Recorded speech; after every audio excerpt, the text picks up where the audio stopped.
একদিকে তামিম ইকবাল, অন্যদিকে Quinton de Kock. Middle অর্ডারে আন্দ্রে রাসেলের জবাবটা দিলেন ডেভিড মিলার। মাঝে রবম্যান পাওয়েল, সুনীল নারিনদের টেক্কা দিতে আছেন ডেভিড মালান আর কাইল মায়ার্স।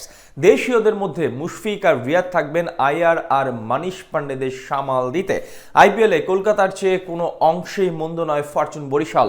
সার্বিক বিচারে দুই দলের শক্তিমত্তায় কারা এগিয়ে, কারা পিছিয়ে, বিস্তারিত রিপোর্টে। শেষ হয়েছে 2025 আইপিএল এর মেগা নিলাম। 10 দলই নিজেদের পছন্দ মতো স্কোয়াড সাজিয়েছে জেদ্দার 2 দিন ব্যাপী জমকালো আয়োজন থেকে।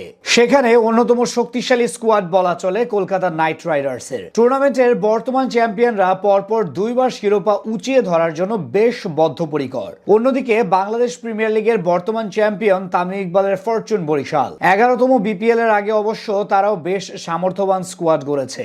একাধিক তারকা ক্রিকেটারকে নিয়ে এবার আইপিএল এর যে কোনো দলকেই টেক্কা দেওয়ার সাহস রাখে। সেখান থেকে শাহরুখ খানের কলকাতা নাইট রাইডার্স ও ফরচুন বরিশালের পার্থক্যের জায়গাটা খুব বেশি বড় হওয়ার কথা নয়। বিপিএল এর ড্রাফট থেকে বেশ কয়েকজন দেশীয় বড় নামের পাশাপাশি ডিরেক্ট সাইনিং এ বাজিমাত করেছিল কীর্তন খোলাপাড়ের দলটা, যেখানে অন্যতম বড় নাম কাইল মায়ার্স ও টি-20তে সাবেক 1 নম্বর ব্যাটার ডেভিড মালান। সেই সব বিবেচনায় দুই দলের ব্যাটিং লাইন আপ বিশ্লেষণ করলে দেখা যাবে কলকাতার ওপেনার হিসেবে আছেন আফগান ডানহাতি রহমানুল্লাহ গুরবাজ ও প্রোটিয়া বাহাতি কুইন্টন ডিকক। বিপরীতে ফরচুন বরিশালে আছেন টাইগার দেশসেরা ব্যাটার তামিম ইকবাল ও কাইল মায়ার্স। বিপিএল এর গত আসরে সর্বোচ্চ রান সংগ্রাহক ছিলেন তামিম। এছাড়া অভিজ্ঞতার বিচারে এখনো বিশ্বের সেরা সেরা ব্যাটারদের প্রতিদ্বন্দ্বিতা দেওয়ার সামর্থ্য রাখেন খান সাহেব। অন্যদিকে ফ্র্যাঞ্চাইজি ক্রিকেটে ক্রমেই বড় নাম হয়ে উঠছেন মায়ার্স। তাদের পাশাপাশি বরিশালের হয়ে আরো আছেন লঙ্কান তরুণ হার্ড হিটার পাথুম নিশাঙ্কা।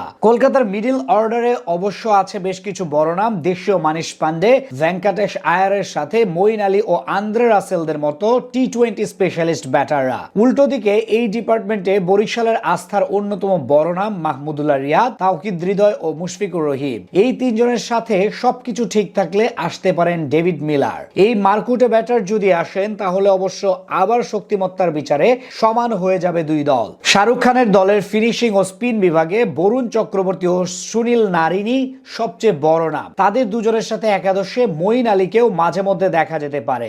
উল্টো দিকে বরিশালে আস্থার নাম রিশাদ হোসেন। তার সাথে বিপিএল এর অন্যতম বড় পারফর্মার তানভীর ইসলাম তো থাকবেনই। এছাড়া ফরেনার হিসেবে আরো আছেন জেমস ফুলার, নান্দ্রে বার্গার ও ফাহিম আশরাফের মতো পরীক্ষিতরা। কলকাতার পেস ইউনিটে আতঙ্কের নাম হতে পারেন আনরিক নকিয়া, তার সাথে লোকাল হার্ষিত রানা ও উমরান মালিক থাকবেন। আর তামিমদের একাদশে ফাহিম আশরাফের সঙ্গে এবাদত হোসেন ও রিপন মন্ডলরা আস্থা যোগাবেন। সবকিছু বিবেচনায় বলা চলে দুই দলের পার্থক্যের জায়গাটা খুবই সামান্য। তামিম, মিলার ও মালানরা যেমন একাই ম্যাচ জিতাতে পারেন, তেমনি আন্দ্রে রাসেল, সুনীল নারিনরাও নিজেদের দিনে অসম্ভবকে সম্ভব করতে পারেন।